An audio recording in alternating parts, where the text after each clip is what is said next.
Hey guys, today we're going to be talking about how Elemental Shaman has been doing 1 week into 10.2 and Season 3 of Dragonflight. So I don't think that this is a hot take. Elemental has been fairly rough moving into Season 3. A lot of downs. I was going to say ups and downs, but a lot of downs mostly. And I think a big portion of that is that a lot of other specs got a lot of tuning during the PTR to their base kit, not just to their tier set and whatnot. A lot of classes I saw got a lot of buffs to their abilities, and then they're going into this new season with those buffs even before they get their tier set. And you have to keep in mind that Blizzard is tuning things around everyone having this new tier set and having a much higher item level than we have right now.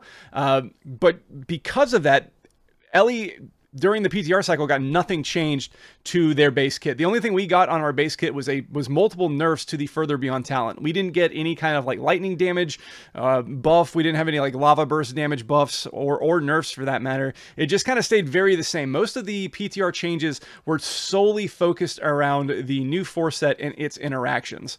So going into this new season, it just feels like Ellie went from doing fairly decent at the end of Season 2 to being in this hole. At least that's how it's felt like to me. And I think that's just going to be kind of a rough spot that we just have to get through. Once we get better gear, I think it will do much better, especially on the raid side of things. I think Elemental will do fine, but this transition period is going to be really rough, I think, for a lot of people. Fortunately, I raid. I didn't have any of the new tier throughout the entirety of the week.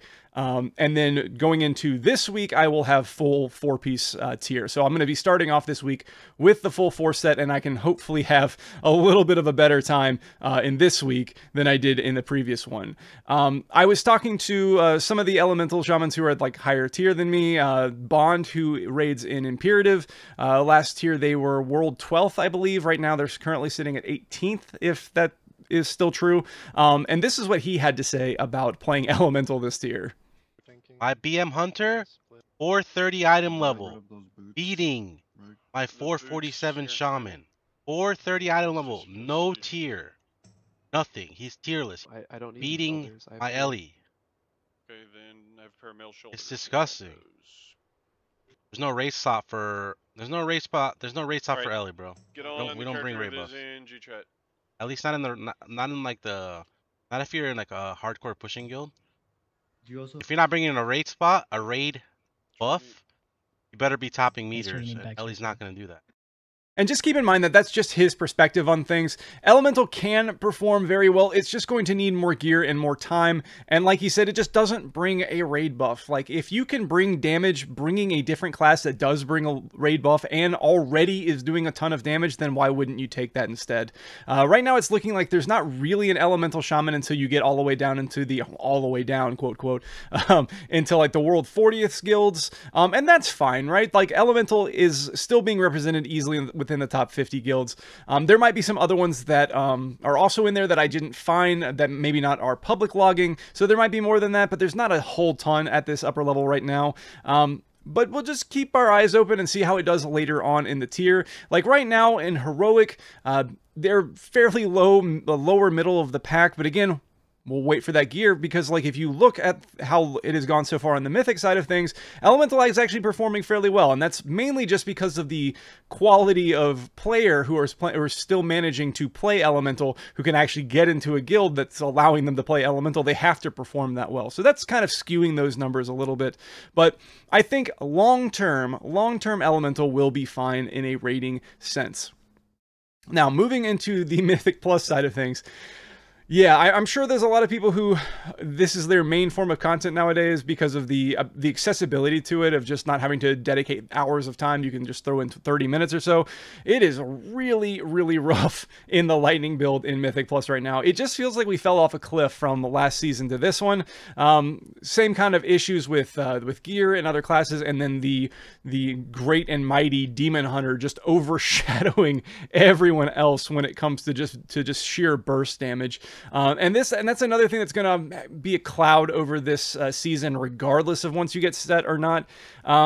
it's just going to be the fact that this season seems very heavily revolved around burst damage, as it always is, and that's always true regardless of what season you're talking about. Burst damage is always going to be king because of the little bits of downtime either between packs or going down a hallway or being able to just set up for certain amounts of pulls. Like if you want a really, really big pull, you're going to be setting up cooldowns around that.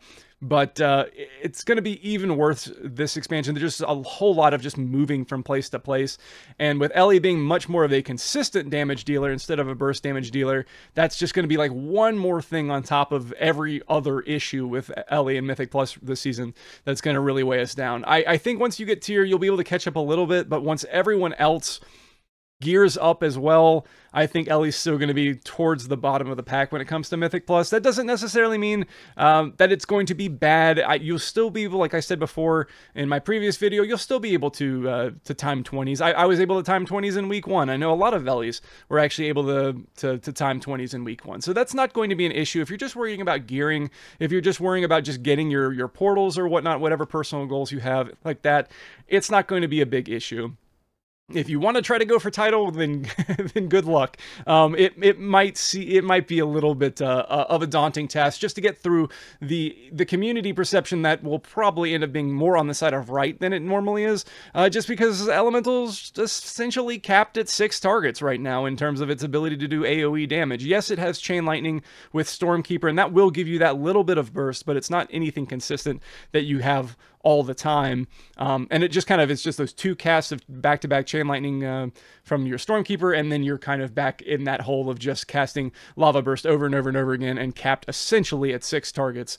And there's going to be pulls where you're going to want to pull way more than 6 targets, that especially in the higher level. I'm talking mainly about the higher levels here, that tanks will end up like wanting to pull around those kind of things that Ele just won't be able to handle. Now, if you're doing just like, again, like if you're doing like 1s, or not 1s, I guess, but from like +2s to like +20s, you're going to be 100% fine. It's not going to be a big deal for 99% of the player base. This is nothing to really worry about, but I do think that regardless, even in that level, it's going to be rough just because of the amount of setup that you need to do for your spreading of your flame shocks, and just not being able to handle more than like really 6 targets at a time. Maybe they buff Spenders, maybe they buff Earthquake. They could buff Earthquake by 200% and barely move the needle, but that's just kind of where we're at right now. That's what we can hope for, and yeah, that's about what we can hope for. I don't think we're going to see any kind of tuning for Lava Burst or anything like that because of how much that carries over into single target. And in single target, once we get gear, we're going to be fine. So Ele's just in a really tricky place right now.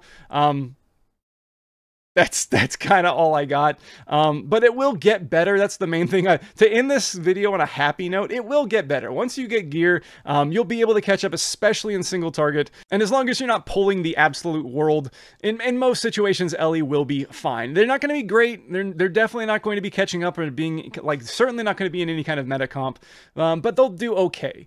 I think, again, just my biggest worry is just combating the community perception and how that's going to affect people just getting into groups. My biggest suggestion to you guys is make friends so that you don't have to deal with the pug world. But I know that's not going to be easy for everyone, but it just kind of is what it is. So hopefully we'll keep our ears to the ground. We'll see how it goes and see if it gets any better. Hopefully we can look out for some buffs, but I'm not too convinced we're going to see any as of right now, unfortunately. So other than that, guys, that's pretty much it. I hope you liked the video, and if you did, please give it a thumbs up. If you're interested in live streaming, I do stream at twitch.tv/ridmark, so feel free to give me a follow there if that's something that you're interested in. Other than that, guys, I hope you guys have a good one. I'll see you in the next video.